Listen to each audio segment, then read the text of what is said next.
សម្ដេចបវរធិបតីហ៊ុនម៉ាណែតកម្ពុជាមិនបានឯកភាពលើកិច្ចព្រមព្រៀងណាមួយដែលនឹងធ្វើឲ្យបាត់បង់ដែនអធិបតេយ្យភាពនិងបូរណភាពទឹកដីស្របច្បាប់របស់កម្ពុជាទេ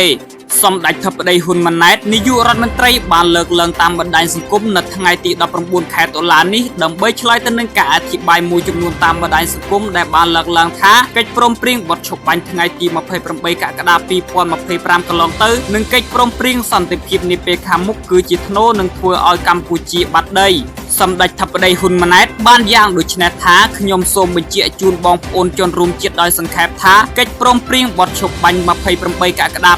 2025គឺនិយាយពីលក្ខខណ្ឌនិងក្រមប្រតិបត្តិនានាដើម្បីបញ្ជាកុំឲ្យមានការបាញ់គ្នាឡើងវិញកិច្ចព្រមព្រៀងសន្តិភាពដែលក្រុងនឹងធ្វើនាពេលខាងមុខគឺនិយាយអំពីការរៀបចំលក្ខខណ្ឌនិងក្រមប្រតិបត្តិនានាសម្រាប់បង្កើតនៅធានានៅបរិយាកាសអំណោយផលដើម្បីឈានទៅការបញ្ចប់ចំនួននិងស្ដារឡើងវិញនៅទំនាក់ទំនងរវាងប្រទេសនិងប្រទេសទោះជាក្នុងកិច្ចព្រមព្រៀងទាំងពីរខាងលើនេះมันបាននិយាយអំពីបញ្ហាពាក់ព័ន្ធទៅនឹងទឹកដីឬព្រំដែនក៏មិនមានន័យថាភាគីណាមួយត្រូវយល់ព្រមបោះបង់សិទ្ធិស្របច្បាប់ក្នុងការគ្រប់គ្រងទឹកដីដែលស្ថិតក្នុងដែនអធិបតេយ្យភាពរបស់ខ្លួនទេការងារខណ្ឌសីមានិងបោះបង្គោលព្រំដែនគោកគឺស្ថិតនៅក្រោមសមត្ថកិច្ចរបស់គណៈកម្មការដែនចម្រុះកម្ពុជាថៃ GBC ហើយដែលត្រូវដោះស្រាយដោយសន្តិវិធីស្របច្បាប់តាមសន្តិអនុសញ្ញានិងកិច្ចព្រមព្រៀងដែលមានស្រាប់រវាងប្រទេសទាំងពីរកម្ពុជានិងថៃ